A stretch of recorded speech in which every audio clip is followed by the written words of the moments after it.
CBN, seu direito.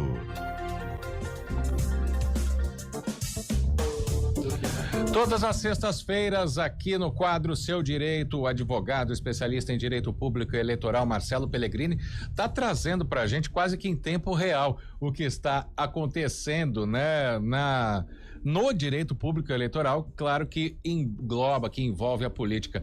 Doutor Marcelo, muito boa tarde, seja bem-vindo. Boa tarde, Guarizo. Boa tarde, Tayla. Boa tarde. Estamos tentando, né? As sessões são de quarta, então nós estamos com um delayzinho só de 2 dias aí. Exatamente. Mas o que chamou muito a atenção, né? Houve, claro, protestos nas ruas, tudo que a gente viu no fim de semana, mas o plenário da Câmara, em maioria, havia aprovado a PEC da blindagem, né? Que voltava lá ao início da Constituição, como o senhor explicou a semana passada, mas a Comissão de Constituição e Justiça do Senado, por unanimidade, derrubou a aprovação dessa PEC. Aí fica a pergunta, né, para nós leigos em política, né? Porque a gente vê algo que passa pelo Senado no plenário e nesse caso foi uma comissão que decidiu. Quando isso acontece? Quando que uma comissão decide decide se vale ou não o que a Câmara votou? Então vamos lá, Guarizo. A primeira coisa pra gente lembrar aqui, o nosso sistema é o bicameral. Então nós temos lá a Câmara dos Deputados, que é a casa do povo, e o Senado Federal, a casa do Estado.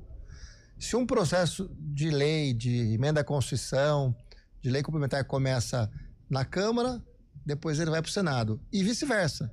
Se o processo começar no Senado, ele vai para a Câmara. A primeira casa a gente chama de casa iniciadora e a segunda de casa revisora.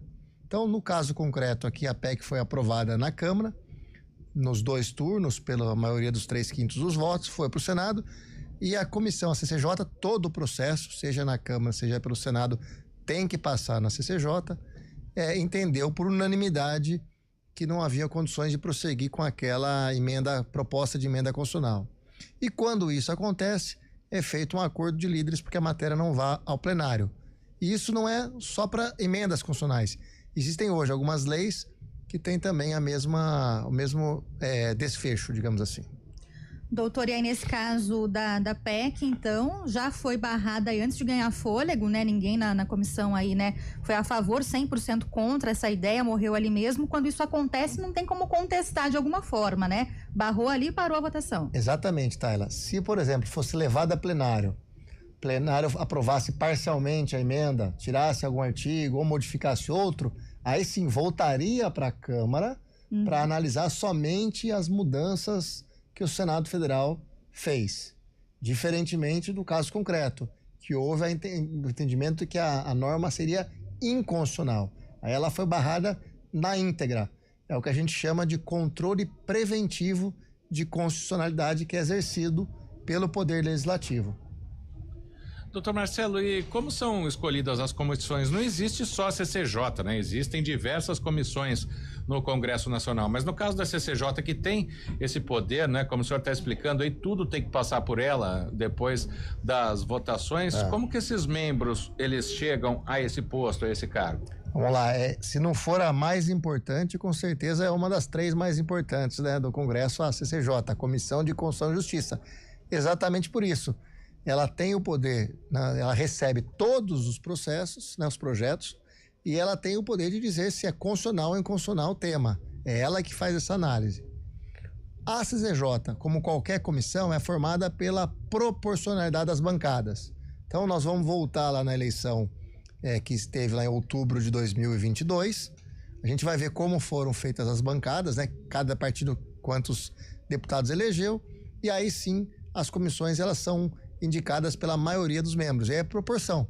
Quem tem mais deputado vai ter mais comissão, vai ter mais membros e assim sucessivamente. Mas não é uma conta fácil não, viu, Guarizo? Tem muita dúvida, né? Às vezes o cara, como é que é suplente de um, pode ser titular de outra, quando empata, né? Número de deputados do mesmo partido, quando tem mudanças de deputados no meio da legislatura. Não é uma conta simples. A regra geral é a proporção. Por isso que você vai ter mais membros sempre do PL e do PT nas comissões mais importantes. Por quê? Foram os partidos que mais elegeram deputados. E como é que são escolhidas essas comissões, né, doutor? Como é que elas são compostas na Câmara e no Senado também? Aí é o presidente de cada, o líder de cada partido, né? Cada bancada, cada partidária, ou o líder, ou por consenso, indica, olha, o PL, maioria, tem 2 assentos na CCJ. Então, o PL fez a reunião entre os deputados e indica o deputado A e B. Né? É uma indicação partidária, não do presidente. Bom, falando em presidente, agora a gente sabe das votações em câmaras, né? Na Câmara, no Senado, votações em plenário. Muitos projetos de lei eles acabam partindo para sanção ou veto do presidente da República. O senhor explicou a semana passada que quando é uma PEC, uma proposta de emenda à Constituição, a presidência da República, o Poder Executivo não tem esse poder, né? Então, quando que comissões do Senado podem ter algum tipo de veto ou sanção do presidente, se é que elas podem ter? Então vamos lá, no caso de PEC, o presidente pode apresentar a PEC. O que acontece é que se ela for aprovada 2 turnos, quórum especial nas 2 casas, não volta para o executivo para sanção e veto, como é um projeto de lei ordinário ou projeto de lei complementar normal.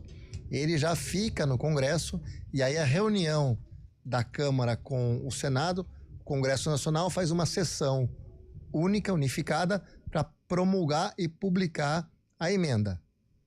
É a primeira dúvida. A segunda é na CCJ. Ela sempre tem o direito, aliás, a obrigação de analisar se qualquer tipo de norma legislativa é constitucional ou é inconstitucional. É princípio.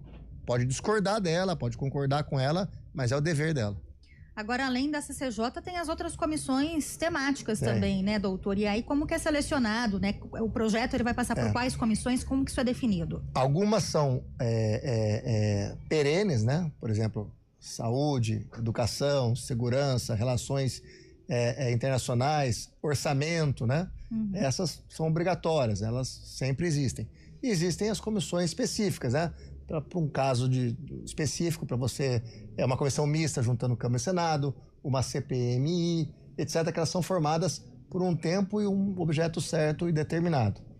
Então, essas comissões, normalmente, regra geral, o projeto de norma, seja ele PEC ou projeto de lei, ele deve passar sempre pela sua comissão temática e pela CCJ. Então, por exemplo, um projeto de lei da saúde, em tese, ele tem que ter o parecer da saúde e da CCJ. De educação, da educação, né, e da CCJ. De indicação, né, de embaixador, aí é uma competência só do Senado, mas passa lá pela Comissão de Relações Exteriores e pela CCJ. Mas esse filtro jurídico mesmo do Congresso é a CCJ, né, doutor, principalmente? Em tese, diretamente sim, mas o plenário é o órgão máximo, né? O plenário pode, a CCJ pode entender que um projeto é inconstitucional e o plenário pode entender que é constitucional e aprovar.